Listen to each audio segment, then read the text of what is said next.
te dis que c'est la liberté, que c'est kiffer sa vie, bosser en pyjama, être ta propre boss. Mais on parle pas réellement profondément de la peur, de l'instabilité et du moment où tu fais ta déclaration d'auto-entrepreneur et que clairement, t'as envie de vomir. Donc dans cet épisode, je vais te dire ce que c'est pour de vrai de se lancer à son compte. Hello Glow Girl, j'espère que tu vas bien et que tu es prête à rayonner aujourd'hui. Comme d'habitude, on est dimanche en pyjama avec une boisson pour ce nouvel épisode de podcast des confessions d'une Normande.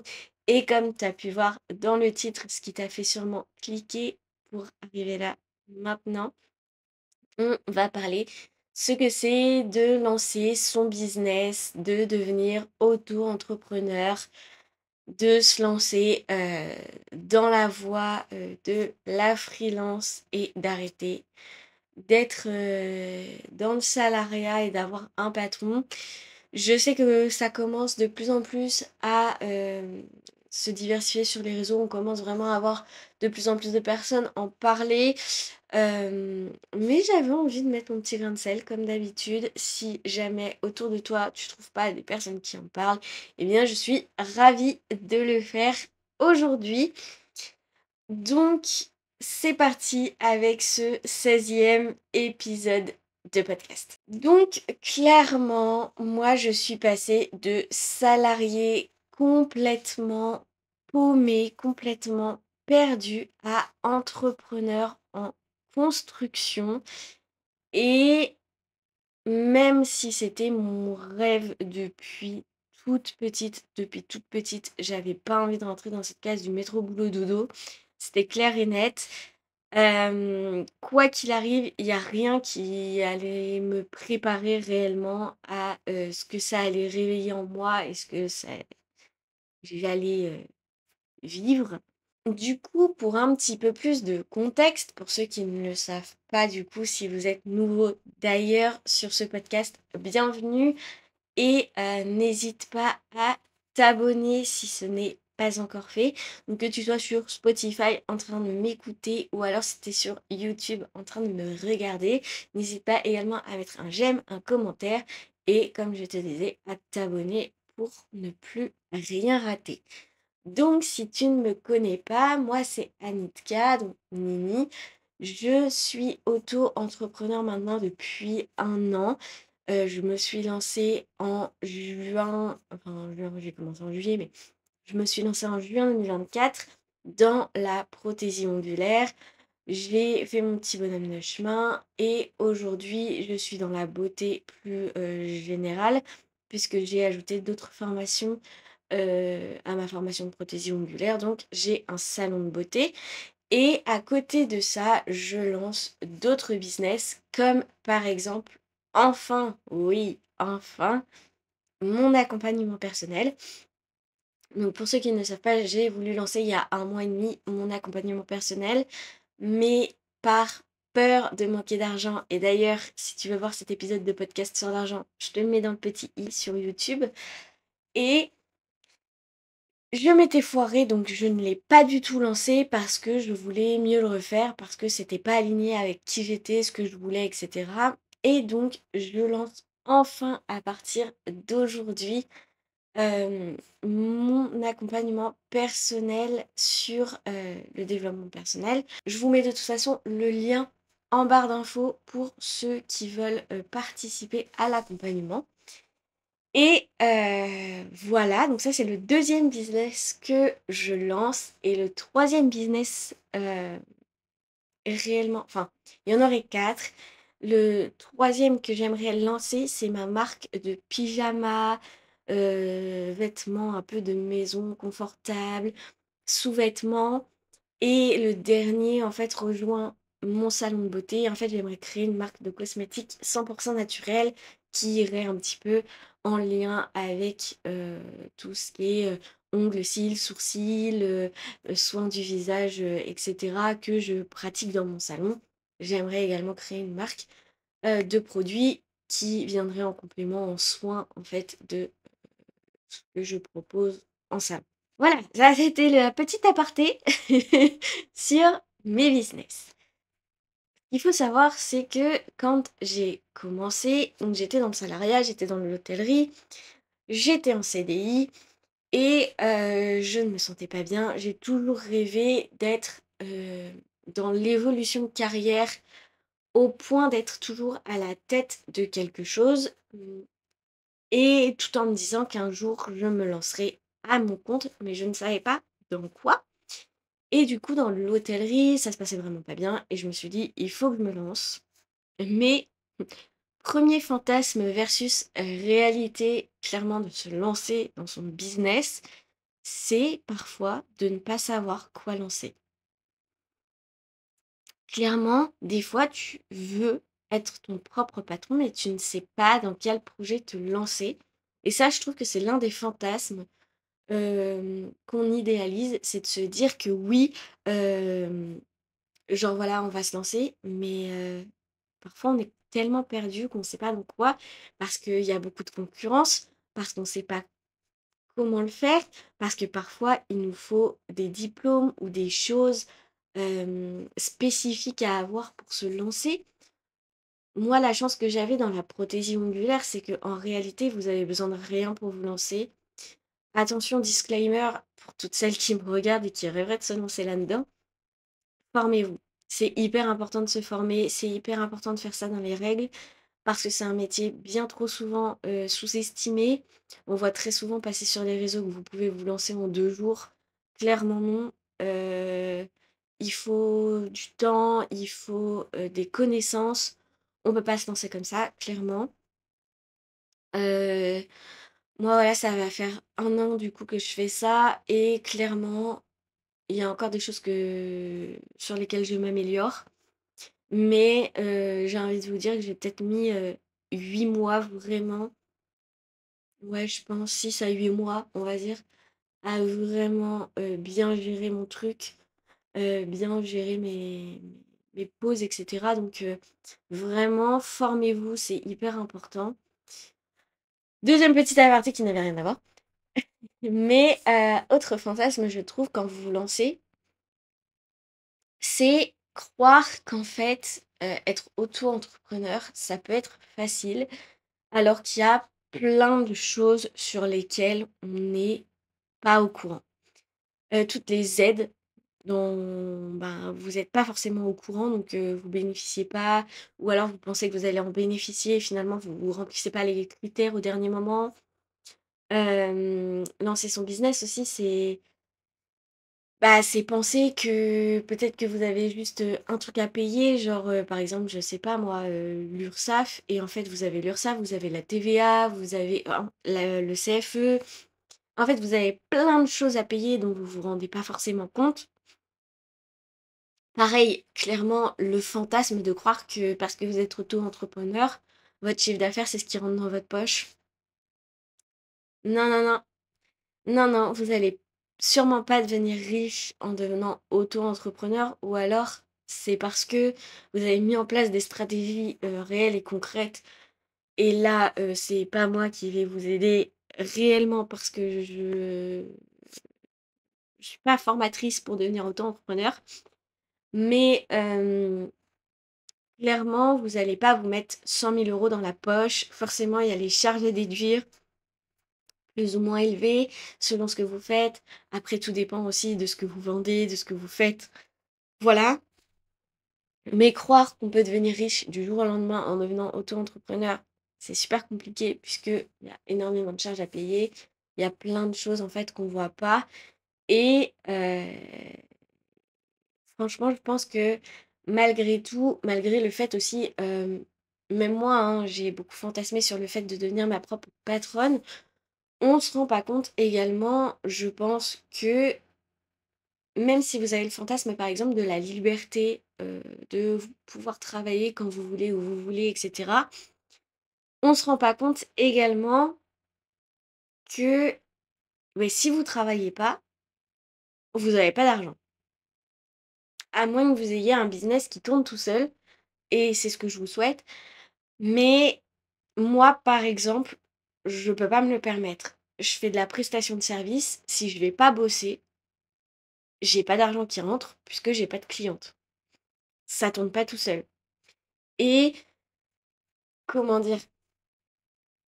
Bah, du coup, en fait, le fait de pas se rendre compte forcément de ça aussi, c'est que, bah, parfois, en fait, vous vous retrouvez à tout le temps travailler, à tout le temps avoir une charge de travail.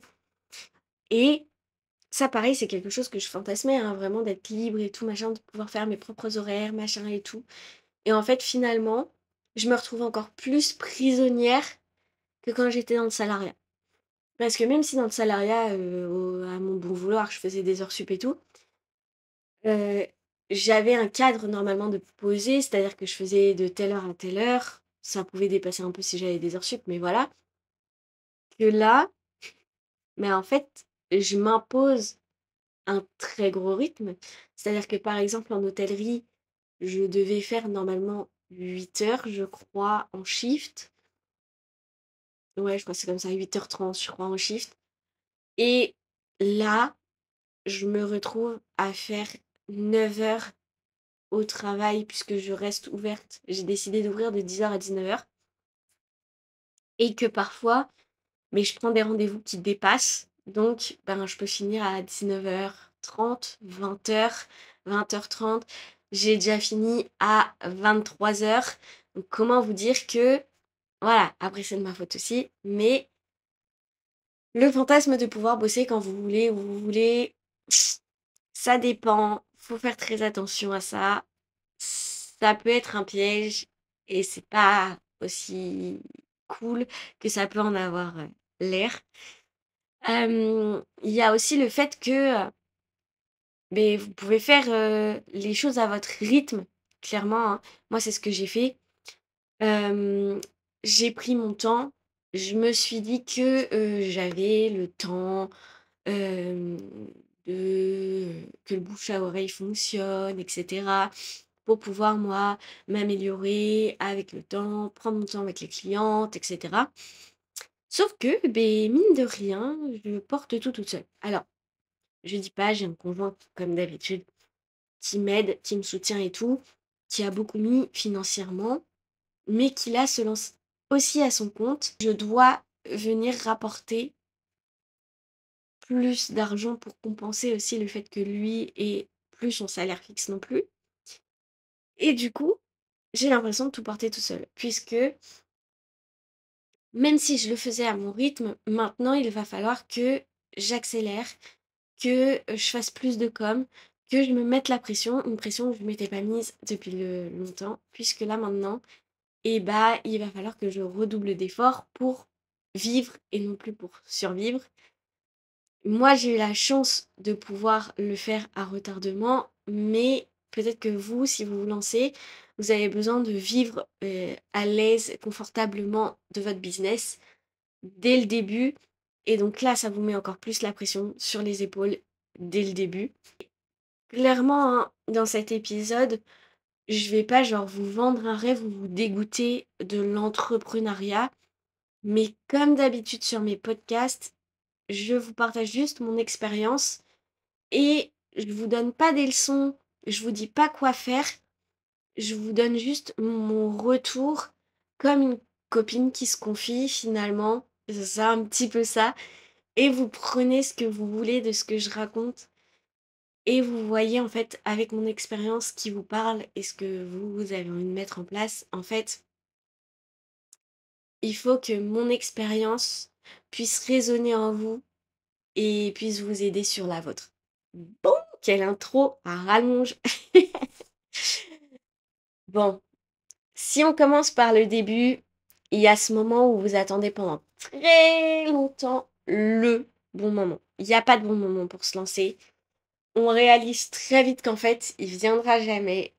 Se lancer dans l'entrepreneuriat, c'est vraiment... Faut se lancer. Il n'y a pas de... Il n'y a pas de ce côté où, voilà, il y a le bon moment, il n'y a pas le bon moment. Il n'y a pas de bon moment. Il n'y a jamais de bon moment. Il n'y a pas de vous économiser un peu pour être sûr ou vous économisez pas, je sais pas, machin, machin. En fait, vous allez, de toute façon, vous allez toujours douter. Moi, pendant très, très longtemps, hein, j'ai eu envie de me lancer et pourtant j'ai tout le temps douté, je savais pas quoi faire, comme je vous disais. Il y a eu ce côté où, même si je me suis lancée, j'ai eu très peur au tout début avant de me lancer, de complètement tout briser, de plus avoir de salaire fixe et cetera. Donc quoi qu'il arrive, on a peur que ça échoue notre business et franchement, quoi qu'il arrive, vous allez douter, vous allez avoir peur.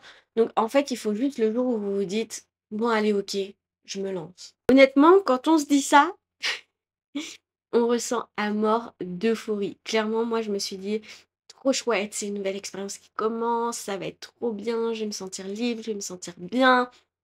Et puis après, j'ai eu le côté panique qui est arrivé. Ce côté, «Ah non mais, imagine j'ai pas d'argent, imagine j'ai pas de clients, imagine je ça fonctionne pas, imagine en fait, voilà, j'y arrive pas du tout, imagine je coule, imagine je m'endette, imagine» la panique totale. Et puis, mine de rien, vous avez carrément votre syndrome de l'imposteur, mais alors fois 1000 qui se décuple.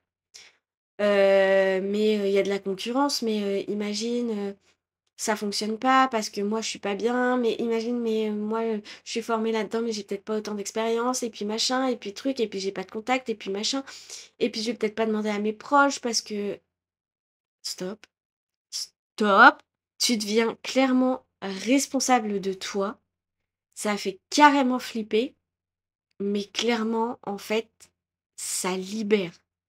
Ça te libère. Tu es enfin libre d'être ton propre patron. Donc ça va te créer des sentiments, mais alors complètement divergents. Tu vas avoir des sentiments opposés. Donc, l'euphorie, genre c'est trop cool, c'est trop bien, je suis trop contente.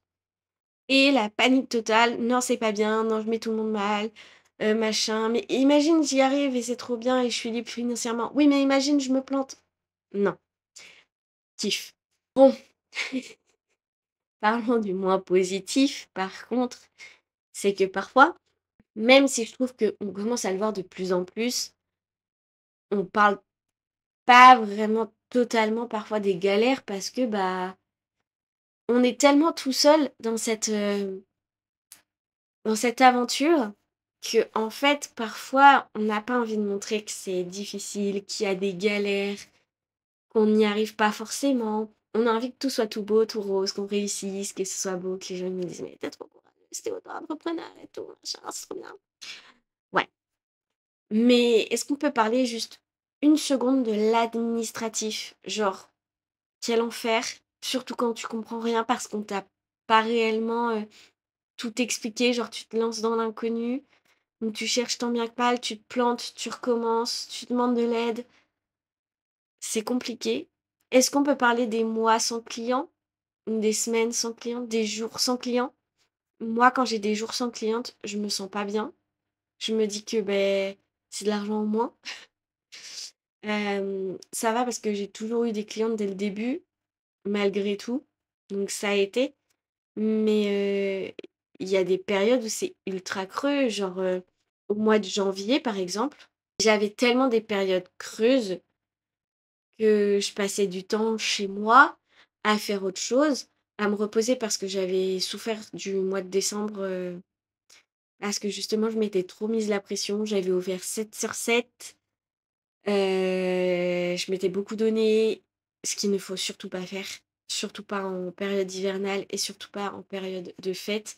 J'ai pas du tout kiffé mon Noël 2024 parce que je m'étais trop mise dans l'ambiance du taf et pour moi Noël c'est hyper important et j'ai pas du tout kiffé cette période donc bref, mais voilà. Au mois de janvier par exemple, j'avais très peu de personnes et beh, j'ai paniqué. Clairement j'ai paniqué. On n'en parle pas assez. C'est hyper stressant de pas avoir de clients quand vous avez des bah, peu importe, quel domaine de travail, je pense que vous avez besoin de clientèle et quand on en a pas, ça fait hyper peur. Hem, on parle pas aussi que des fois les gens comprennent pas forcément, l'entourage peut ne pas comprendre ce que vous faites. Hem, surtout si vous êtes dans des familles qui sont très orientés dans le salariat, qui n'ont jamais vu, l'auto-entrepreneuriat et cetera. Moi, encore une fois, j'ai beaucoup de chance parce que, ma maman avait déjà été auto-entrepreneur, ma cousine est auto-entrepreneur. J'ai de la chance parce que, mes beaux-parents, même si eux sont dans le salariat, ils sont très, très à fond derrière moi. Donc ça va parce que je me sens pas, non plus incomprise. J'ai été un petit peu aiguillée, mais malgré tout ça, parfois les gens peuvent ne pas comprendre pourquoi vous vous lancez à votre compte, pourquoi, voilà, pourquoi vous faites ça, pourquoi vous prenez le risque de vous mettre en danger. Alors que peut-être juste que la filière salariale ne vous convient pas et ça parfois il y en a qui le comprennent pas. C'est que des fois en fait être salarié ça convient pas à tout le monde. Heu, voilà, recevoir des ordres, être dans une entreprise que vous ne géreriez pas comme ça, c'est c'est pas évident donc faut pouvoir passer au-dessus de ça. Parce que du coup, vous allez ressentir peut-être, de l'isolement, du fait que les gens autour de vous peuvent ne pas comprendre pourquoi vous vous lancez, pourquoi vous faites ça, pourquoi tel domaine. C'est assez compliqué parfois. Donc faut savoir, en effet, que vous allez potentiellement ressentir de l'isolement, surtout si, même si vous êtes soutenu, parfois les gens comprennent pas trop. Surtout comprennent pas la pression aussi que vous pouvez ressentir et le doute, constant. C'est-à-dire que si, par exemple, vous doutez constamment de si vous allez pouvoir faire votre chiffre, à la fin du mois et vivre plutôt que de survivre, ben, forcément, vous allez vous sentir vraiment très, très isolé si les personnes, elles vous disent: «Bah, ouais, mais beh, faut que tu fasses, tant de chiffre d'affaires parce que là, beh, il faut qu'on soit bien à la fin du mois, pour vivre, pour manger, machin et tout. Oui, d'accord, mais comment je le fais? Là, je suis perdue, je suis seule. Toi, tu es dans le salariat, tu reçois ton salaire à la fin du mois, tu comprends pas forcément ce que je vis, tu comprends pas forcément que, beh, j'essaye de me donner à fond pour avoir, des clients, mais que, les clients viennent pas forcément. Donc je pense que j'ai, une mauvaise manière de faire ou alors juste que j'ai une bonne manière de faire, mais, pas assez poussée ou quoi que ce soit. Enfin bref, qu'il y a une faille quelque part que je ne vois pas et que toi, tu ne vois pas non plus et tu me mets juste la pression, tu appuies là où ça fait mal, donc ça me fait douter.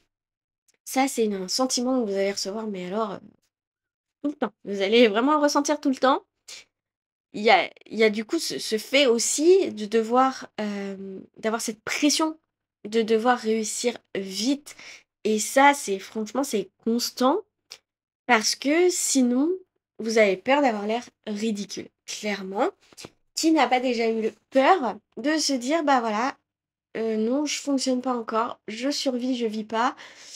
Je paye mes charges, mais mon salaire dans ma poche, il est pas énorme, voire il est pas là». En fait, vous avez peur que les gens ils vous disent: «Mais alors pourquoi tu fais ça? Pourquoi tu retournes pas dans le salariat?» Et du coup, ça vous donne une pression supplémentaire de devoir, en fait, vite réussir pour paraître crédible. Parce que si une auto-entreprise prend son temps, enfin si une personne auto-entrepreneur prend son temps et que l'entreprise grandit tranquillement, vous avez peur de passer pour un guignol. Clairement, c'est ce que je me suis dit aussi et finalement, j'ai pris mon temps quand même. Parce que dans la vie, je préfère faire correctement les choses que d'aller trop vite et clairement me foirer. Et moi, c'est ce que j'ai préféré faire. Donc non, mon entreprise pour l'instant, elle n'est pas énorme, mais elle vit. J'ai des clientes qui sont hyper fidèles et qui reviennent tous les mois. Ça se passe super bien parce que j'ai pris le temps de les chouchouter. Je voulais chouchouter mes clientes, créer une base de confiance, et cetera et en fait faire grandir mon entreprise plutôt que de me mettre la pression de devoir réussir maintenant et clairement tout ça, tout comme l'administratif, tout comme plein de choses, en fait, on l'apprend sur le tas. Ça, faut en prendre conscience aussi, c'est que vous savez pas tout, vous saurez pas tout, vous apprendrez constamment et c'est OK. On peut pas se lancer en sachant tout ou alors vous allez vraiment mettre du temps et comme d'habitude, l'action vaut mieux que la perfection. Donc vaut mieux vraiment prendre conscience que vous allez apprendre plein de choses au fur et à mesure. vous allez foirer plein de choses et que vous allez vous rendre compte de plein de choses. Clairement, vous allez peut-être vous rendre compte que votre stratégie pour avoir des clients, c'est pas la bonne, que, peut-être que votre produit sur tel ou tel truc, il faut le changer. Peut-être que, vos tarifs sont pas bons, peut-être que vos prestations sont pas bonnes. Il y a plein de choses comme ça que vous allez apprendre au fur et à mesure. Vous allez être en tant qu'auto-entrepreneur, vous êtes hyper polyvalent. Va falloir faire votre com, va falloir être vendeur, va falloir faire votre produit, va falloir faire l'administratif, va falloir faire la comptabilité. Si vous n'avez pas l'argent pour payer toutes ces personnes, il va falloir le faire. Vous n'êtes pas formé dans tout, vous allez apprendre à le faire. C'est vraiment vous apprenez tout. Moi, clairement, pour mon salon, j'apprends à être comptable, j'apprends à être community manager, je suis prothésiste ongulaire, technicienne de cils, technicienne du regard, déjà cils et sourcils, hem et je fais les soins du visage. À côté de ça, aussi, il faut que je sois, hyper bonne, donc comme je vous disais en com, il faut que je sois bonne en marketing, il faut voilà, il y a plein de choses que je savais pas et surtout la compta, c'est super sympa, mais c'est des trucs qu'on apprend à faire sur le tas parce qu'on sait pas forcément tout faire. Ensuite, ce qu'il faut en fait, heu, comprendre jusque-là, c'est que c'est pas juste un changement pro que vous allez avoir, c'est clairement un vrai processus émotionnel. Bon, c'est bien beau depuis tout à l'heure, je parle de tout ce qui est doute, je parle de tout ce qui est peur, mais qu'en est-il vraiment de tout ce qu'on gagne quand on se lance? Déjà, on gagne clairement en liberté. Samedi, donc hier, je tourne en avance, donc du coup, j'ai pour moi, ça va c'est pas encore arrivé, mais quand la vidéo, de ce podcast sortira, ce sera déjà passé.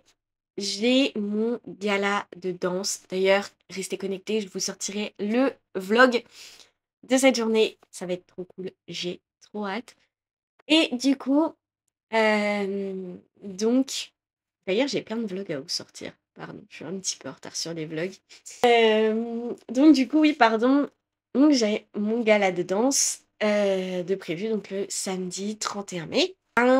C'était soit j'allais bosser et je faisais pas le gala, soit je suis libre, donc je bloque ma journée, je me prends mon samedi, je fais mon gala. À côté de ça, j'ai ouvert mercredi, alors que d'habitude je suis en repos, pour pouvoir compenser en fait cette journée et avoir d'autres clients, même si ça compense pas forcément parce que le samedi je peux avoir plus de monde que le mercredi, mais voilà. Ça permettait en fait de pouvoir ouvrir un autre jour et ça c'est une liberté, heu, quand même énorme. Surtout que sur le mois de mai, entre le week-end où je suis allée, du côté de Paris pour, le cadeau de Noël de mon conjoint, de mon beau-père, le, mardi d'après, on avait un mariage, donc j'ai pu bloquer mon après-midi. En fait, j'ai quand même une très, très grande liberté de pouvoir travailler. J'ai été malade ce mois-ci. Heureusement, j'avais pas de clientes, donc j'ai pris ma journée pour me reposer. Honnêtement, là, vous voyez, je suis en train de tourner parce que j'ai pas de clientes ce matin et que j'avais besoin d'un temps pour tourner, donc je me suis pris un créneau, je tourne mon podcast, et cetera. C'est quand même hyper bien d'avoir son emploi du temps un peu modulable, même si, comme je vous l'ai dit tout à l'heure, je me force quand même à ouvrir de 10h à 19h. Mais voilà, je peux travailler un petit peu quand je veux aussi, en profiter de pas avoir de clientes parfois pour faire d'autres choses, et cetera. Donc c'est quand même énormément de liberté. Là, je vous parle beaucoup, surtout de mon expérience avec, cette, heu, partie, ce business-là, parce que c'est celui que j'ai depuis 1 an. Mais par exemple, si vous voyez, si je reprends mon accompagnement né 2 fois, hem, l'avantage, c'est que quand je me suis rendu compte que, hem je partais sur une très mauvaise piste, j'ai eu la liberté de pouvoir tout refaire, tout réfléchir, tout remonter correctement avant de pouvoir vous le sortir. c'est l'avantage aussi, c'est de pouvoir bien réfléchir correctement avant de faire n'importe quoi. Parce que du coup, ça c'est la liberté en fait de pas avoir un projet à rendre rapidement et de se foirer. Et ça, franchement, c'est cool. Hem, Surtout ce que j'ai gagné, clairement, à me lancer dans l'auto-entrepreneuriat, c'est la clarté. Clairement, je me suis retrouvée parce que c'était vraiment ce que je voulais. Alors peut-être que vous allez vous lancer et finalement l'entrepreneuriat, c'est pas du tout ce qui vous plaît finalement et vous allez vous dire: «En fait, dans le salariat, je suis bien mieux, j'ai moins de responsabilités, j'ai un salaire et tout, c'est mieux». Mais moi, vraiment, c'est la vie que je veux mener. Donc je me suis découvert. Je suis vraiment moi-même, surtout quand j'ai pas quelqu'un qui me dit quoi faire, surtout quand ça correspond pas à ce que moi je pense réellement. Par exemple, dans le dernier hôtel où j'ai travaillé, il y a plein de choses que j'aurais pas faites comme ça et qui fonctionnaient déjà pas, mais qu'on continuait à s'entêter de faire comme ça parce que, bah, vas-y, c'est comme ça, c'est pas toi qui décides. Mais moi, il y a plein de choses que j'aurais aimé changer, tester pour voir si ça fonctionnait mieux, si les clients étaient plus contents ou quoi. Mais j'avais pas le choix, je devais me taire et je devais appliquer un peu les ordres et franchement, c'est très frustrant, surtout pour moi qui suis très créative, très porteuse de projets. J'ai tout le temps des projets en tête. J'ai tout le temps envie de me lancer dans plein de choses et tout, de faire plein de choses. Alors, parfois, c'est pas super bon de se lancer dans plein de choses différentes, mais moi, je sais que je suis très comme ça. J'aime beaucoup tester plein de nouvelles choses, mettre en place de nouveaux trucs, voir si ça fonctionne. Si ça fonctionne pas, bah, c'est pas grave, on va réfléchir, on va faire autre chose et tout, tout en remise en question. Donc ouais, c'est très, très frustrant quand on vous bride un petit peu sur vos projets, sur vos idées, que vous êtes, là, vous avez envie d'aider, d'arranger les choses, d'avoir des nouveaux projets, faire évoluer et cetera et qu'en fait, bah, vous êtes complètement bloqué parce que, bah, au-dessus de vous, vous avez du monde qui vous dit de faire comme ci, comme ça. C'est pour moi, c'était très, très frustrant et je savais que j'avais besoin d'avoir mon propre truc, de gérer les choses à ma manière. J'ai toujours été comme ça, je suis très leader dans la vie de tous les jours. J'avais besoin vraiment d'avoir mon propre truc et d'ailleurs, c'est hyper gratifiant parce que du coup, quand vous avez vos premières victoires, pardon, c'est hyper gratifiant. Vous êtes là, vous vous dites: «Ah bah, j'ai réussi par moi-même». C'est pas parce que, bah, je suis dans une entreprise et qu'on m'a aidé ou qu'on m'a dit de faire ça. C'est vraiment genre j'ai tout monté de A à Z, j'ai réussi par moi-même, enfin vraiment, c'est les victoires, personnelles, quoi. Il y a le fait aussi, bah, des clients, le kiff que ça apporte, les clients qui vous font confiance et qui sont reconnaissants.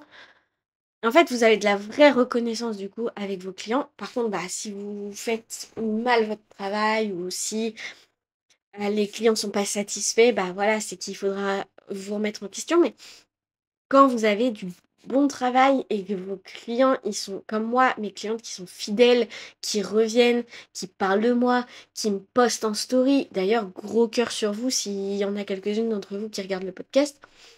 C'est hyper satisfaisant. Je suis tellement reconnaissante, je suis tellement joyeuse quand je vois qu'une cliente m'a posté en story, mais vous imaginez même pas comment dans ma tête ça fait oh grosse fête et tout, machin. C'est Je sais pas comment dire, c'est la reconnaissance en fait que vous avez pas dans le salariat avec vos forcément avec vos dirigeants. Après quand ça se passe super bien et que vous avez de la reconnaissance, c'est cool, mais là, en fait, c'est directement les gens qui sont reconnaissants et du coup, vous l'avez pur, en fait. Vous avez pas le filtre. Par exemple, je peux prendre quand j'étais dans l'hôtellerie et qu'il y avait des clients qui étaient super contents du service, que je pouvais leur apporter et tout. Je l'avais la reconnaissance, mais du coup pas forcément en direct parce que, bah, du coup, forcément on allait me dire que, bah, c'est parce que mon manager il m'avait dit tel ou tel truc ou c'est parce que, bah, il y a l'établissement, parce que machin, parce que truc.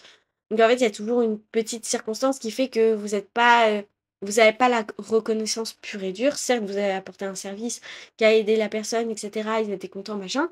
Mais il y a toujours le cadre tout autour qui fait que la reconnaissance, vous ne l'avez pas pure et dure. Vous en avez peut-être 60%, mais pas les 100% de reconnaissance pure. Alors que quand vous êtes auto-entrepreneur et que la personne, elle est satisfaite de vous à 100%. Vous avez la reconnaissance pure et dure. C'est que du kiff. Bah, moi, surtout le côté professionnel, ça m'a énormément aidé à me reconstruire, à enlever ce syndrome de l'imposteur que j'avais au niveau professionnel. Ça m'a permis aussi de me reconstruire à mon rythme, à ma façon, sans filtre. J'ai appris, hein, dans l'hôtellerie de luxe, par exemple, je m'en sers beaucoup de toute l'expérience que j'ai acquise pour essayer de vraiment, par exemple, dans l'hôtellerie de luxe, pardon, on n'apporte pas juste, voilà, vous avez votre chambre et tranquille. On apporte vraiment un service, une expérience. Et c'est ça que j'ai retenu du luxe, l'expérience de votre séjour dans un hôtel. Et j'essaye de l'appliquer par exemple à mon salon. Dans mon salon, c'est pas juste vous venez faire vos ongles ou vos cils. C'est vraiment vous venez avec une expérience derrière.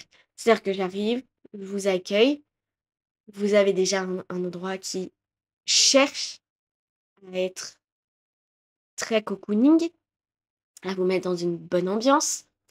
Derrière ça, je vais venir vous proposer une boisson qui peut vous faire plaisir. Je vais venir discuter avec vous, apprendre à vous connaître, apprendre à vous comprendre. Je retiens généralement, majorité des cas, à 80% ce que vous me dites. Voilà, j'essaye aussi de toujours, aller, plus loin que juste: «Je fais vos ongles et basta», et je pense que c'est ça aussi qui fait que mes clientes, reviennent. Et bien sûr, à ce moment-là, je suis pas juste dans un personnage comme j'étais dans l'hôtellerie où très souvent j'avais le masque du luxe et voilà, point barre.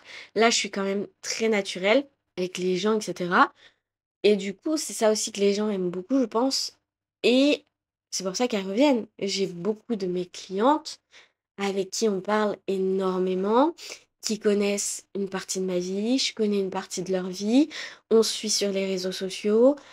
Voilà, c'est plus que juste vous faites des ongles, c'est une relation qui se construit et ça, c'est vraiment cool, et je sais pas, ça vient apporter un truc, incroyable. Ce que j'ai pu comprendre avec l'entrepreneuriat, c'est qu'on ne devient pas quelqu'un d'autre quand on se lance, c'est qu'on redevient le réel soi, sans masque, sans filtre, sans rien. C'est vraiment la personne qu'on a peut-être toujours rêvé d'être, mais à travers laquelle on était bloqué potentiellement dans le salariat. En tout cas, pour ma part, c'est ce que c'était. Clairement, j'ai compris qu'il fallait arrêter d'attendre d'être prête, parce qu'on croit qu'il faut être prêt pour se lancer, qu'il faut juste commencer pour être prête. J'étais comme vous et je comprends énormément, et j'insiste sur ça, je comprends énormément qu'on ait peur de se lancer et qu'on ait quand même envie d'y aller et qu'on y aille quand même. Parce que clairement, si vous n'avez pas peur, c'est que vous êtes surhumain. Parce que ça fait hyper peur de se lancer. Je comprends que vous y alliez quand même. Et honnêtement, j'insiste sur le fait qu'on a le droit d'avoir peur et d'y aller quand même. Bon, je vais pouvoir conclure cet épisode. Ça m'a fait un bien fou de parler de ça avec vous. C'est incroyable. C'est fou. J'adore ce podcast. J'adore pouvoir parler. Vous me donnez encore une fois la chance de pouvoir le faire et je suis hyper heureuse. Si tu as envie de te lancer mais que tu as peur, clairement, sache encore une fois que c'est tout à fait normal. Tu vas clairement douter, tomber, recommencer. Mais si c'est la vie que tu as choisie, si c'est la place que tu as dans la vie, bah sache que tu ne seras plus jamais dans une vie justement où tu n'auras pas ta place. Et si t'attends un signe, et bah peut-être que c'était cet épisode. Honnêtement, comme d'habitude, je tiens à te remercier si tu es arrivé jusque-là, de cet épisode. Si tu as tout regardé, n'hésite pas à mettre un j'aime, à mettre un commentaire si tu as déjà lancé ton business ou si tu ne l'as pas encore lancé. N'hésite pas à me mettre en commentaire le nom de ton business ou tes réseaux sociaux ou ton projet, que je puisse aller suivre ça de près aussi et te soutenir parce que dans l'entrepreneuriat, il faut savoir se soutenir tous ensemble. Je te laisse également t'abonner si tu ne l'es pas encore, que ce soit ici sur Instagram ou sur TikTok. Tu notes Anitka partout et tu vas me trouver. Et également, je te rappelle que dans la barre de description, tu peux enfin retrouver le lien pour aller vers mon accompagnement né 2 fois en espérant qu'il t'aide et qu'il t'aide à avancer surtout dans la vie et que je puisse t'aider si jamais tu choisis l'accompagnement avec moi. Je te souhaite un bon dimanche, une belle semaine et je te laisse rayonner.